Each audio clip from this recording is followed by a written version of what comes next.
Good. Like I said to Martinelli. Hello, Antonio. Nice to see you again. Hello, good afternoon. It's gone through Laporte. Rodri! Dieser Lewandowski-Auftritt sorgt für Wirbel. Looks like you lost another one.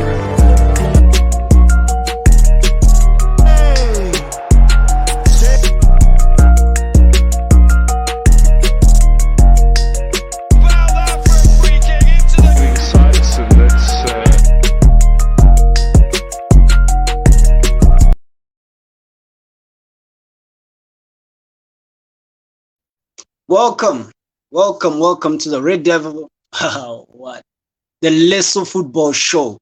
This is our first official show under this new name, and yes, I've got an important guest with me. I don't know, he's gonna join me in a minute or so. He's running late. That's the reason why the stream has been late. Our guy he works with African time, unfortunately. But yeah, we're gonna be doing the wrap up for the African Cup of Nations opening fixtures. We had a lot of fixtures that played. We had two yesterday with Cameroon and Burkina Faso, and as well as Ethiopia, and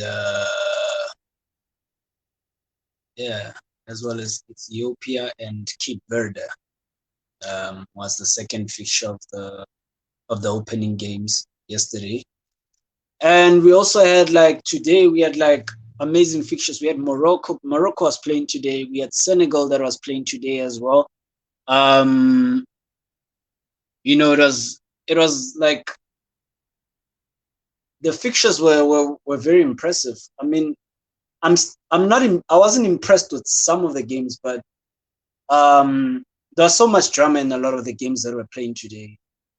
Obviously, and obviously yesterday as well. There's a lot that we're gonna cover, like with the whole COVID situation that's causing a lot of teams to have players missing, especially yesterday when we look at the Senegal game. In fact, today when we looked at the Senegal game, as well as yesterday when we looked at where Cameroon played Burkina Faso, with Burkina Faso missing 6 players completely. You understand? They had missed 6 players missing yesterday. They also had their manager missing yesterday. So it was a mess, but then they still put up a fight. So obviously we're gonna be covering the first of official opening game, obviously, which was Cameroon and Burkina Faso.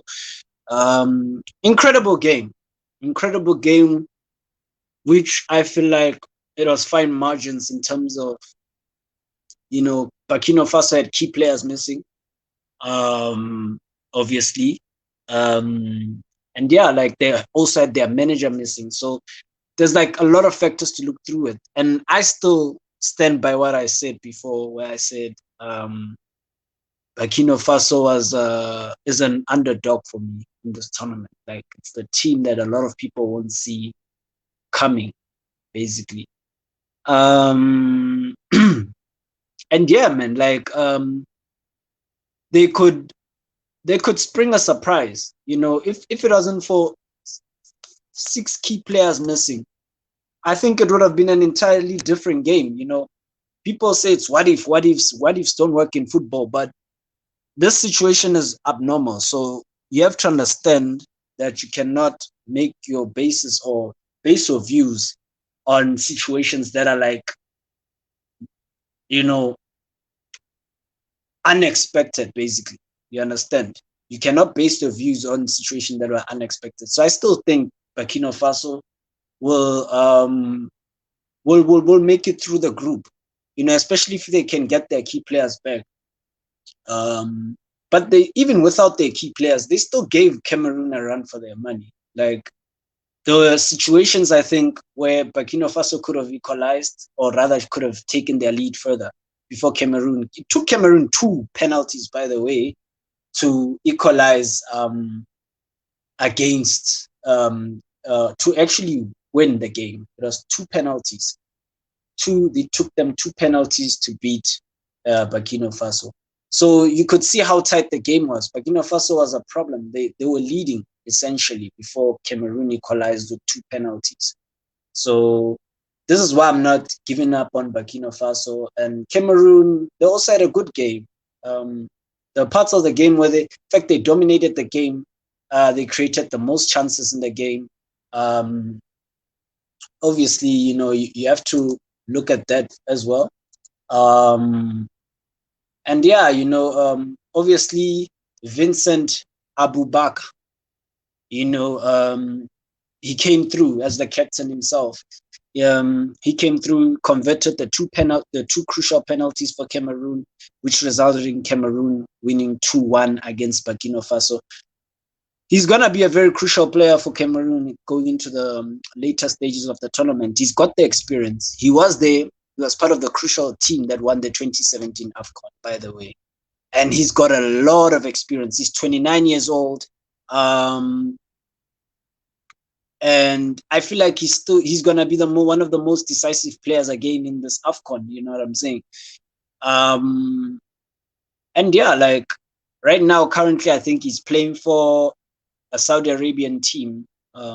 He's in the Saudi Arabian league, but the experience of playing in Europe. He's played for Porto, you understand, and he's basically played all over Europe. And that kind of experience of him winning the AFCON, as well as him knowing how to deal with pressure, will also uplift the Cameroonian side. So Cameroon start off, obviously, they top of their group ahead of Ethiopia. I mean, ahead of Cape Verde, because Cape Verde won their game against Ethiopia, and it was the second game of the group.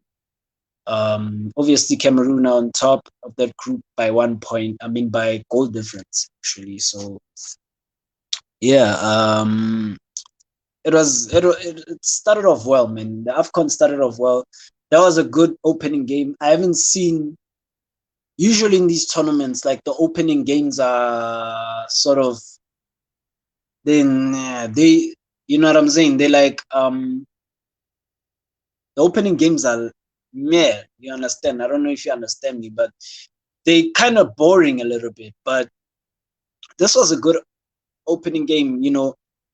It's first started off obviously with a beautiful ceremony. We gotta give a shout out to Cameroon for the beautiful ceremony they organized for the opening AFCON game. The mood was there. There's a couple of fans in the stadium. Before the game even started, there was this thing of that only 3 or 2% of the Cameroonian population was vaccinated. The fans were not going to be able to attend the stadium, but overall, that was sorted out, and we had an amazing opening fixture with fans there, you know what I'm saying? And obviously Samuel Eto'o was there, Patrice Motsepe was there, you understand? So it was amazing. It was amazing. It was beautiful, and yeah, man, like we got off straight off the bat, and Cameroon delivered. Burkina Faso still, for me, I still like Burkina Faso. I don't know what it is about Burkina Faso, but there's something about them that that screams that they're gonna be like the underdogs, that they're gonna pull something off. So yeah, man. Obviously, moving on to the Ethiopia game versus Cape Verde. Ethiopia versus Cape Verde. It was I wouldn't say it was a worse game than the first game, but it was okay. Like, I can't really complain. Both teams were very competitive. Obviously, Ethiopia had sort of like good position in the first half, a good ball position in the first half. Second half, Ethiopia dominated more. And yeah, like, I can't really say that Cape Verde didn't deserve it, because they dominated. They created the most chances. Even when Ethiopia had like a good spell during the first half, they somehow, like, Cape Verde still created the more clearer chances. You know, the stats don't lie. And also as I was watching the game, the stats still said that, you know, and I saw that Ethiopia created the better chances. Like, it is what it is. And, you know, it was an amazing game too, you know, followed up obviously by the Cameroon game. Guys, by the way, Mame Niang, it was not a hoax or anything. Mame Niang was supposed to have joined me. I don't know why he's running late. He's 10 minutes late. I had to like hold up the stream for the first time. You know, I couldn't go live the first time. Initially, we were supposed to have started at 8.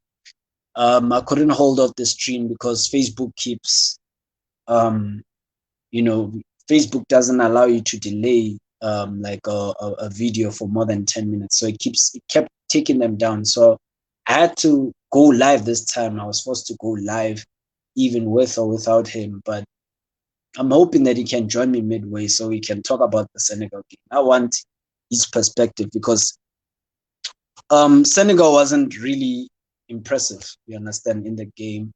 And maybe there's concerns, maybe the players are tired, or it's just one of those, you know, first game, and it's, you know, it's not too much to worry about the first game, and they still maybe adjusting to everything. You never know. It could be a first game sort of syndrome type of thing, you know.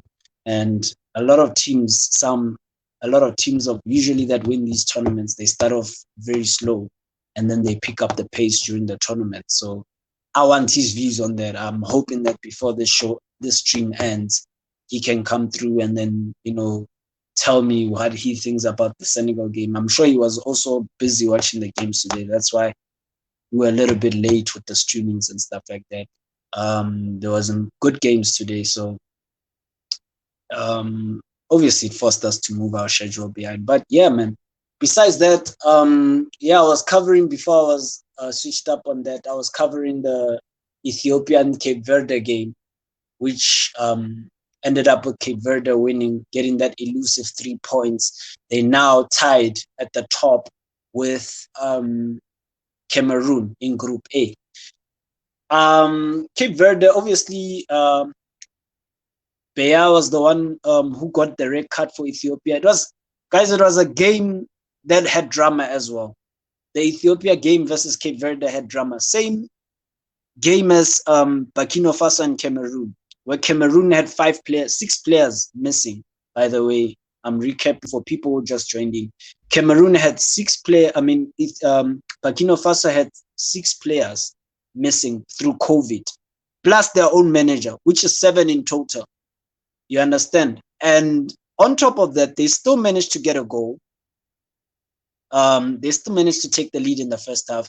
Cameroon had to come back and to win 2-1 against them, with them scoring 2 penalties.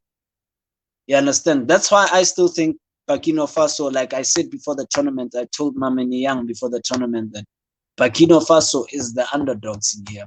People don't know this. They are the underdogs. Watch the space. They're last in the group right now because Ethiopia lost to Cape Verde 1-0. Obviously through goal difference against goals for, I think, purposes. But yeah, second game, Cape Verde won against Ethiopia. Tavares scored the goal in just before stoppage. I think it was stoppage time in the first half. He scored the goal. Ethiopia, funny enough, Cape Verde were like the bipolar opposite of Burkina Faso. They pulled off a win, even though they've missed players through COVID. They also had players missing through COVID, so it's very significant. They still somehow won. And you understand, I feel like that kind of resistance might actually, it could help them finish second. You know, as much as I rate Burkina Faso ahead of Cape Verde, which anyone would before even this tournament started, Cape Verde could finish second in the group. And you understand this group is exciting. The group A, I think I've had my eye on it because I saw that this is a group that has a lot of potentials in it. Ethiopia, I think they won't qualify. They just I was not impressed with Ethiopia in the first game, especially people say okay the 12th minute they were spoiled by the 12th minute red card by Baye, but you understand besides even that 12th minute red card. Okay, Mame Niang is trying to get in. I don't know. Let me see. He's trying to get in. Let me try and invite him again.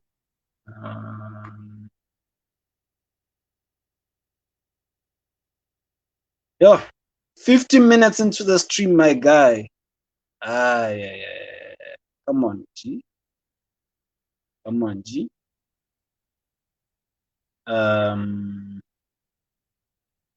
Yeah.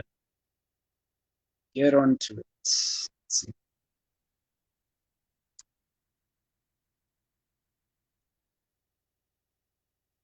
I don't know.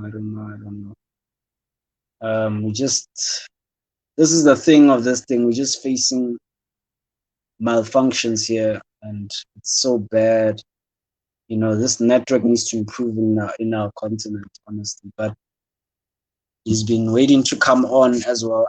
I'm 16 minutes into the stream. I've already discussed 2 games. I'm hoping that I'll have a view with his game, the Senegal game they played. I'm sure he's not too happy about how they won because the Senegal just was not impressive in their game.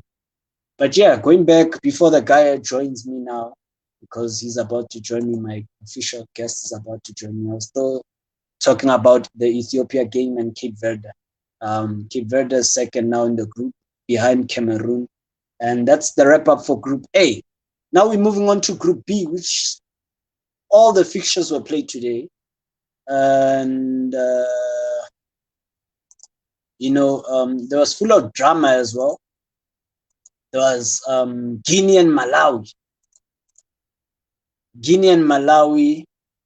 wasn't that bad of a fixture. Guinea were just stronger, naturally. Guinea are a stronger team. They play an amazing formation, 5-3-2.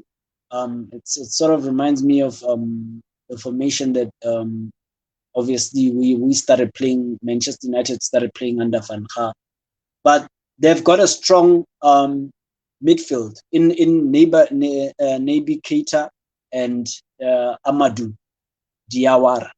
You understand? So that midfield is very strong. Maybe Keita, I don't know why he doesn't replicate this kind of form for Liverpool, but I always felt that internationally he's always been very consistent. I just feel that it's just a shame at Liverpool, things are different. At club football, things are a little bit different, and maybe it's just not at the right team. And then, obviously they had Ahmed Bayo, and they've got Jose Khante.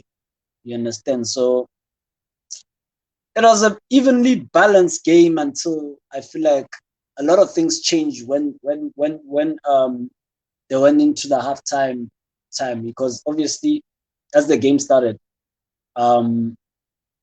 it was very tight, guys. It was very tight. I think Guinea had 13 total shots in the game. They had 4 shots on target. They had 3 shots off target. And okay, let me try and get this guy.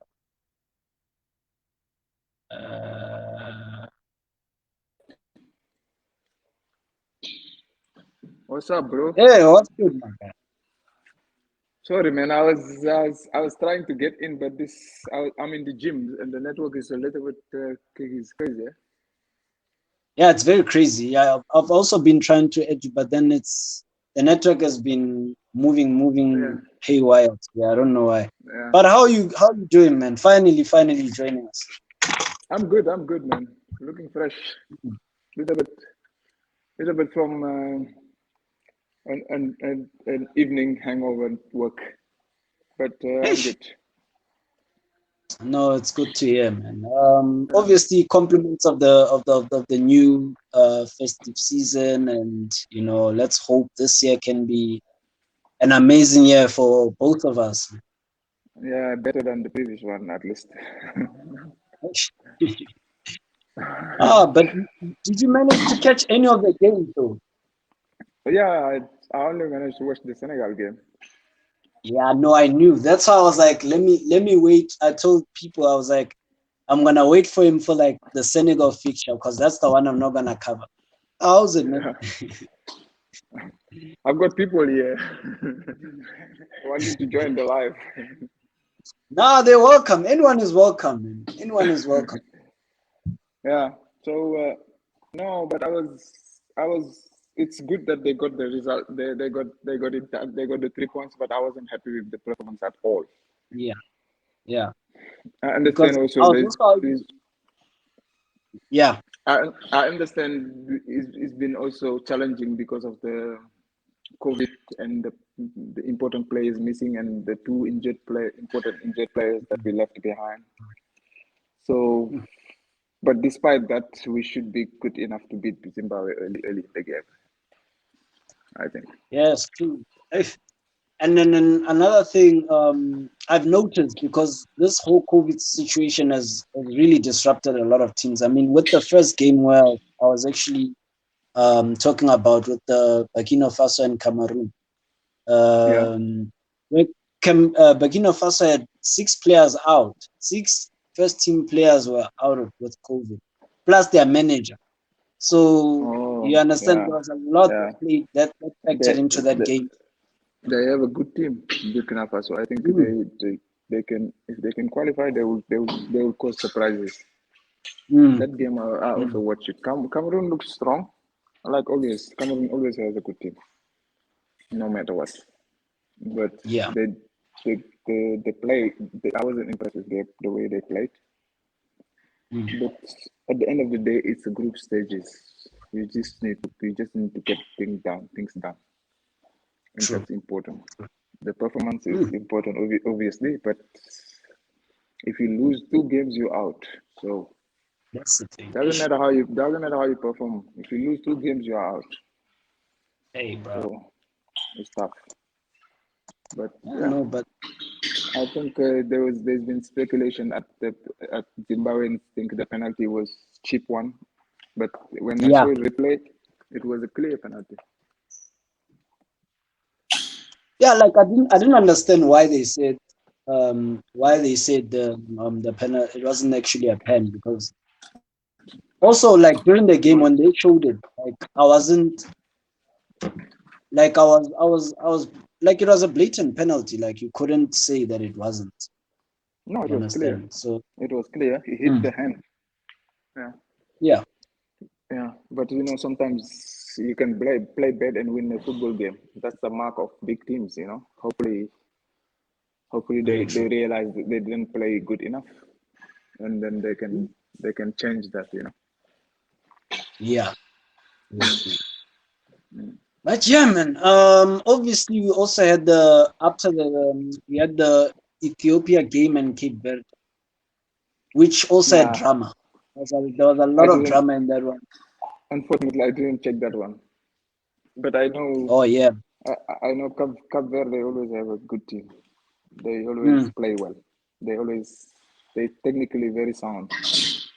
Yeah, but they're among my underdogs along Burkina Faso, because their situation, funny enough, is just like Burkina Faso's. Like they also had players out with COVID. They're missing players out with COVID, and somehow they still managed to get the 3 points. You understand? Yeah, that's true. And I think the COVID might play a huge role into this AFCON. Yeah, absolutely. It might play a big role. That's I feel it. That's for people who are betting. It's good for them. You should pay attention, yeah? Yeah, that's true. Those ones, they will love that. But yeah, man, like obviously besides those fixtures, we also had Guinea and Malawi today. You go.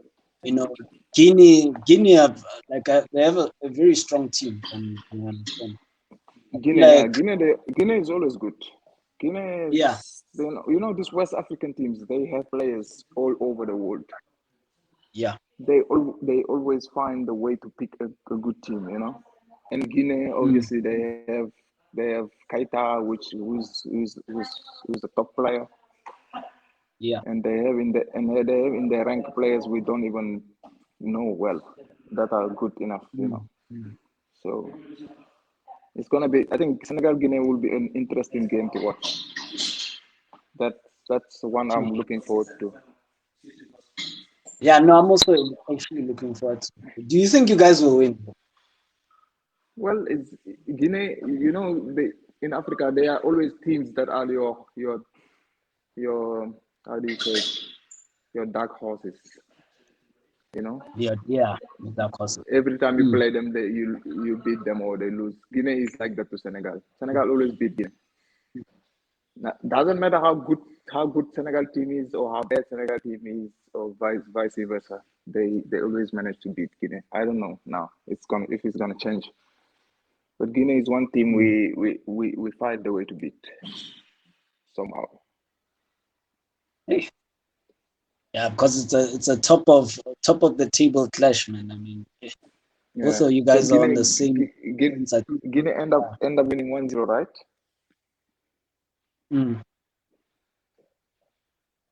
Yeah, Guinea is number 1 and then Senegal is number 2. Okay, so Guinea won 1-0. Yeah, both of them 1-0. Okay. No, it's gonna be, and the second game is I think Senegal Guinea, isn't it? Yeah, it's Senegal Guinea. I think it is. Game.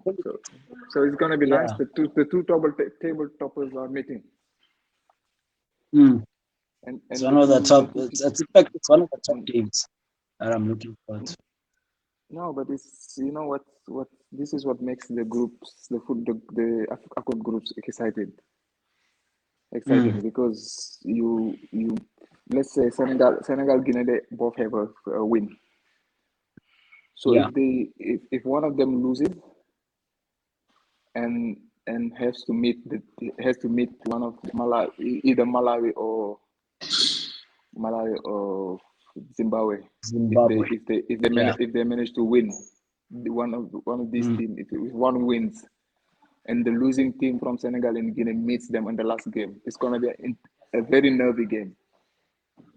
Very. You see, this could be group of death. Look, this is a group of death.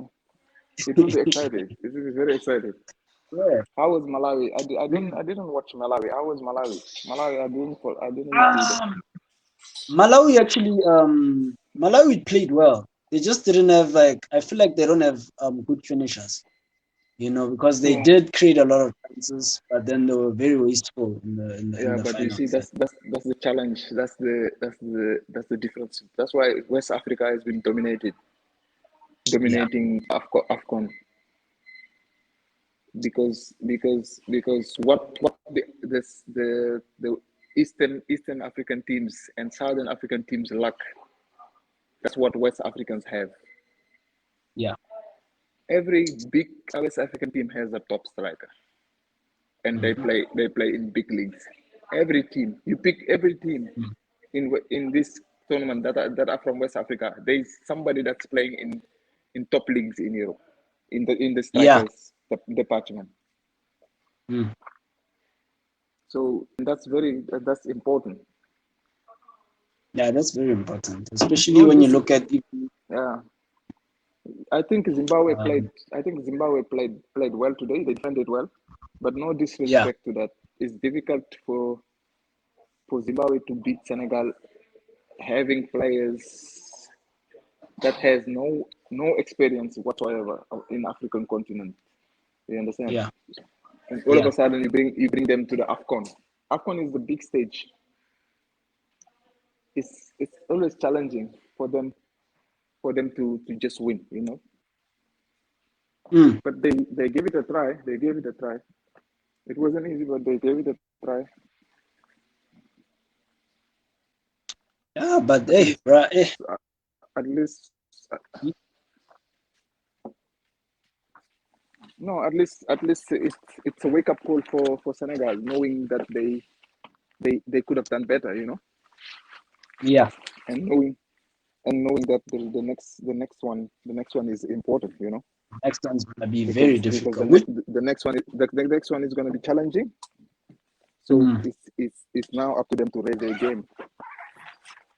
I don't think they defended bad. That's the only part I was happy with. But our challenge was to play from the back without the center backs we had. They were not yeah, quite comfortable on the ball. You know, mm, mm, it's only Jallo that was basically trying to come out with the ball. The rest they couldn't. yeah. Mm. So, Hey, but also I blame our coach also in a way. You know, because I feel like yeah, he doesn't use the right players on the right positions. Because hey, when you have a player like Ghana who plays for PSG and he's been playing in the offensive role mm, and the mm. PSG with so many big stars in that team. You bring him to Hey, Senegal and you wanna play him in a defensive role. my God. So that's what I don't get. Then you have Kouyaté. That's uh, Yeah, that's a typical defensive midfielder. midfielder, yeah. Why don't you just play him there, number 6? Play one number 6. Hey, You are but you know what, man? you, no, but the challenge is you are a top team. When you are a top Mm, team, you must start the game on the front foot. exactly. And to start the game on the front foot, you can't play two holding midfielder, two defensive midfielder. You're never gonna you're not you're sending a message that you're not coming to win the game. I've never really understood the two holding midfielder thing. I think a lot of people are now trying to use No, France national team formula, where France played with N'Golo Kante and Paul Pogba as two holding midfielders. no, You but you understand? see, no, but the thing is the way France plays it. How do you see Pogba playing when France approach that system? Pogba is the one making assists. Yeah, Pogba is he's is, fella is in the squad. Yeah, Pogba is the one that orchestrate the game. The you yeah, know how they play. Kante is the one yeah. that sits. True. They call it two holding midfield, but to be honest with you, it's actually one. But Yeah, when it's they actually one. It's just masked as two. Yeah. when they lose the ball, everybody has their duty in the defensive part, and that's just how modern football is. Yeah. Because modern football now, there is no when we lose the ball, I'm a striker, I sit. Everybody defends. You watch Pep Guardiola's team. Well, Mm, mm. if you watch Pep Guardiola's team, they when they lose the ball, everybody is chasing. Bernardo Silva is one of the most talented players in that team, Mm. but he's the first one on the press when they lose the ball. So that's Yeah, something they that press from the front. Yeah. they press from the front, and that's important in modern football. True. Modern football, you need to have players that are willing to chase when they lose the ball. Mm. Because the more you have the ball, the easier it is for you to not to concede the goal. You Yeah. understand? Yeah. You can't concede goal when you have the ball. It's impossible. Yeah. So that's how it is. That's how a lot of that's how a lot of these teams, especially Pep, when you watch Pep or Klopp or any of Yeah. these guys, like they always make sure that they have the position. If you have the most of the ball in the game, you have more Yeah. chance of winning. You understand? You have No. more chance of Or winning the game more than the position. Yeah. exactly. Or even if you don't have the position, if you don't have the ball, you try to win it. You try to make sure Win that it the back. opponent doesn't have the ball. Win it back as quick as possible. Mm. Yeah, that's the only way you can win a football game. In the modern era, you can't play without the ball. It's Yeah. almost impossible. You can't. Like you can't defend. Like in the olden days, you see the way Mourinho was successful, because in the olden days you could have just parked the bus, sit and wait for a breakthrough, win the ball, counter attack. But nowadays the big teams, they counter press. Yeah, you can't. You honestly can't. Counter attack has become redundant in a way. Yeah, it become counter press now. Now the big teams, they lose the ball, and when you try to counter attack, they win the ball again. You understand? Yeah. So yes. So that makes it difficult now for any team to sit, because if you sit, you really need to have players that are willing to break the neck and go above and try to get the ball. And if you don't have quality players that can find those who run up front, you're gonna have a long afternoon. That's the problem. Yeah, that's the problem. But yeah, man. Obviously, we had we also had the Morocco game with Morocco beat Ghana. Yeah, Morocco beat Ghana 1-0, and 1-0. Yeah, Morocco is impressive, man. Like you said, even in the beginning of the, when we last had our chat. When we had our chat. I said they are one of my favorites, with Algeria and Senegal, and obviously the host. Yeah. In Africa, the host country always has a chance. No matter how bad they are, they always have a chance. It's the 12th man. It's the fan as well. The fans. And plus the host this year is Cameroon. It's not a small team. Oh. Cameroon is a big nation in Africa. And they recently won it, so it's another thing. Cameroon is I think is the second most that won it the most after Egypt with Ghana or something. Or Ghana is there. He's in the top 3 that won it the most. Yeah, I think it's Cameroon. I think is second. Yeah, Cameroon is second. Cameroon and Ghana, I think, because Ghana I think has 4. Also. Cameroon has 4. I think they tied. Yeah, they tie. Yeah. Yeah, it is like that, eh? It is like that. Yeah. So, and obviously, what thing?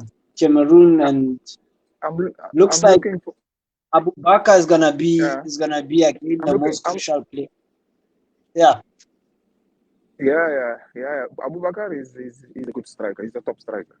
He's a real target man, that one. And I'm looking forward to see the you see? I'm looking forward to see the reigning champion. because I think they're still the team to beat. Yeah. You see one thing you must realize with North African teams, if you see Egypt, when they won it, they won it 3 times or 2 times in a row, 3 times in a row.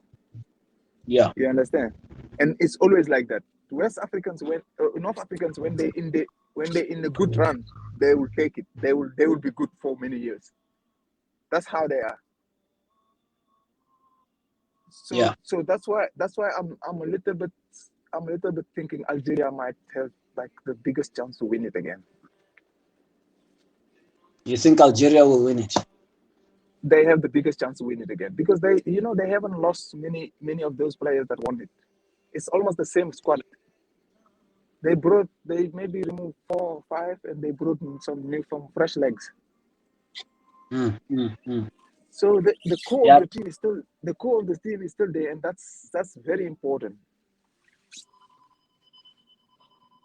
Yeah, no, I think now unless something might happen, with this thing is so unpredictable. That's what makes it so unpredictable now. Because it's AFCON. The COVID, this COVID thing is gonna rinse teams, man. It's gonna make teams. It's gonna hit big teams. That's what you should say. Yeah.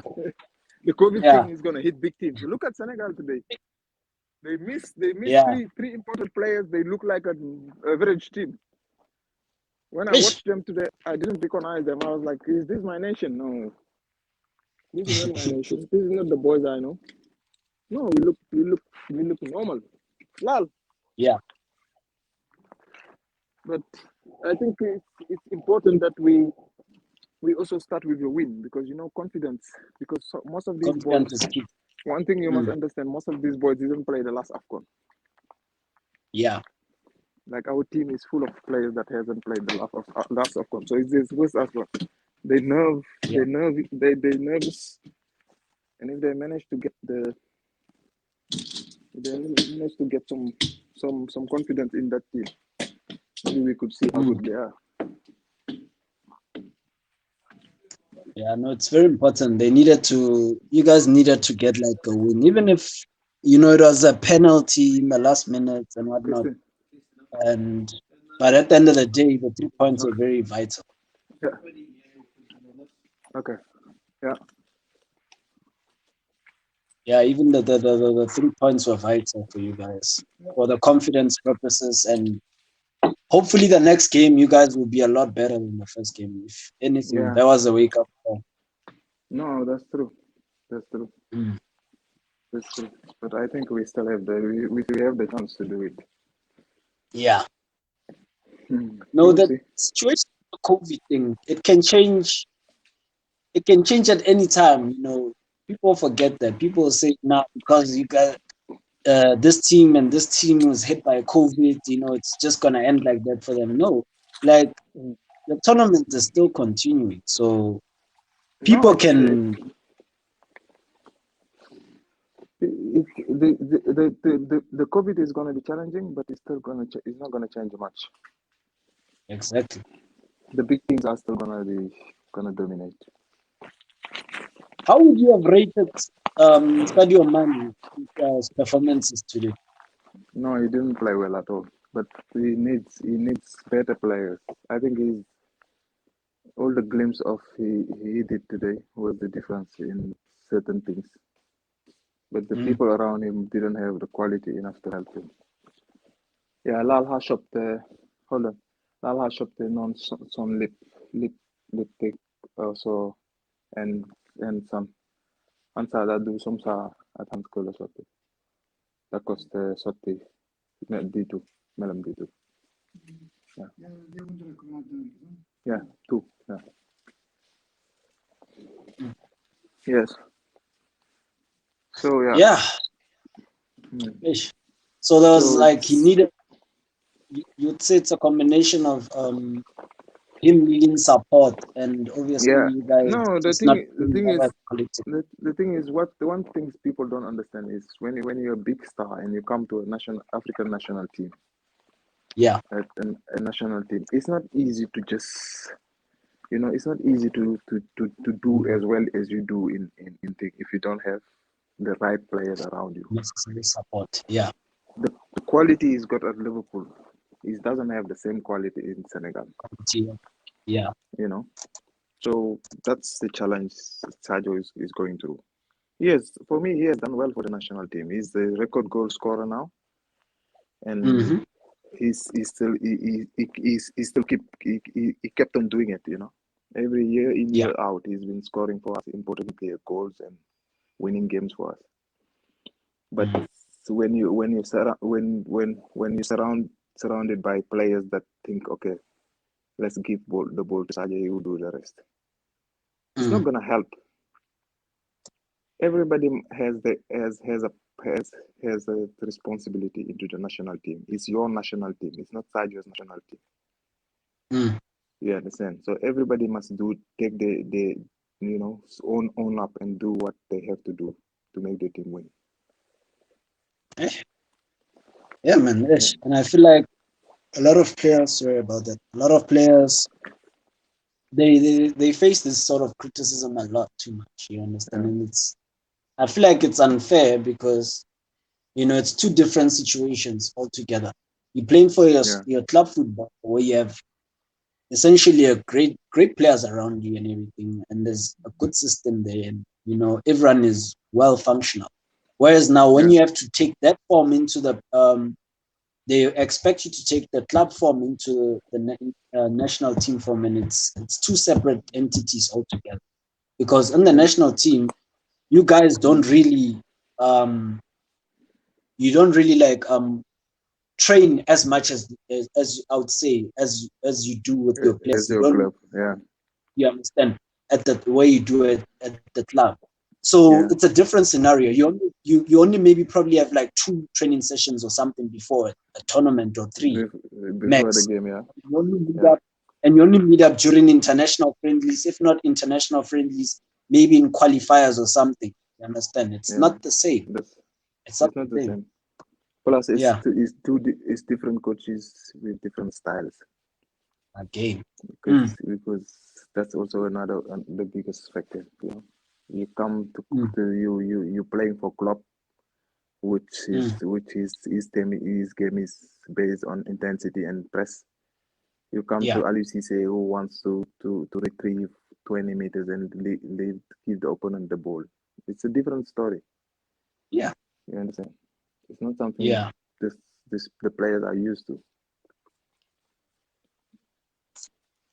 Yeah, so I just feel like the press is a little bit the press is a little bit, I think, too hard on you guys. You know what I'm saying? It's like that. It's like that. Yeah, they like. That's the hardship. That's the hardship of being a footballer. Yeah. Because you gotta have to face what's outside of the pitch. You know. Yeah. Otherwise, it's been like there's a lot of drama. I think even with the first game, with the Cameroon game and Burkina Faso, like there was drama where I think the federation was trying to either stop the game from playing, or the Burkina Faso Football Federation. I think they had this thing where they didn't want the game to happen. I think. Yeah, because of the COVID. Because of the COVID, and it still went regardless, and like. Yeah, but that's the thing. You can't bring a 23 squad in a tournament. Cry when there's 5 players missing. Yeah, and 5 players are missing. You said you're not gonna play. It doesn't work like that. Senegal lost 4 players. They still play and they won. You don't look for excuses. You brought those players to play the tournament. Use them. Why do you bring them then? To add numbers. I also saw what it's funny enough, I was laughing at this because even with Klopp with Liverpool, was also he used the same excuse, and they got their game postponed. He was like saying that some players he said some players, I think he's missing. Obviously he's got players away at the AFCON, obviously in Salah and Sadio Mane. But then he was like, no, I've got players away at AFCON, plus I've got few players who are out with COVID, so I don't have players anymore. And people are like, but then you've got a 25-man squad. Why are you complaining? Yeah, and the challenge is they only complain when they lose. When they win, you don't hear them complain. When they win, they post-match interview, they always brush it off. But when they lose, it's always then the complaints come. Yeah. No, it is what it is. That's how the game is now. Yeah, no, these coach, you also wanna do the same thing. No, it's a human nature. It's a human nature. Even if it happened to me, I'll complain. It's a human nature. When you lose, you're under pressure. Especially big clubs like this, when you lose, you're under pressure. Yeah. It happened to Thomas Tuchel. Since he came to Chelsea, I never hear his interview shaky. When he lost the game, which game was it? They lost the game. No, they drew against Brighton. Last minute, Brighton scored in the last minute. Oh yeah, I remember. Yeah. I listened to that post-match interview. He was shaken. Because it's Chelsea, my friend. The owner doesn't give you time. You win or you go. Other clubs, they Manchester United, they patient. Liverpool, they patient. These clubs, they patient. Arsenal, they patient. Chelsea, the boss doesn't mess around. Yeah. He fires Mourinho, one of the best coaches in the world. If you don't deliver, you go. That's just how it is. Fired Lampard, a legend of the club. That's how it is. You just got to deal with that. There are owners like that. No, man. But yeah, man, I think this is why I won't go into this management. I think I'd rather be an assistant coach or someone working somewhere. But as a head coach, you're running away from the drama. Hey, I know. No, these owners are hardcore, man. So I'm not gonna put my head in the firing line. And there's player power too. That's the problem. The money talks for them. The money talks for them, you know. And there's player power too. If the players turn against you, my guy, hey, there's nothing you can do these days. Players, before coaches, they were powerful. Now players are so powerful. Yeah. If they want you gone, you will leave now. No, the player power is ruined. It's kind of ruined. Like for me, that's what gets a lot of managers sacked unnecessarily. So. So that's why I'd rather be an assistant manager or someone there. You understand who's just assisting with maybe formations, or maybe a midfield coach, or maybe a striker coach, or maybe a set piece coach. But I don't want to be the head coach. I don't want it. I'm sorry. Like, you guys are confident. So I think you it suits you. I think it suits you perfectly. You understand? Yeah, it's a character. The character is important because to be a coach, you need to have a strong character. Yeah. It won't work.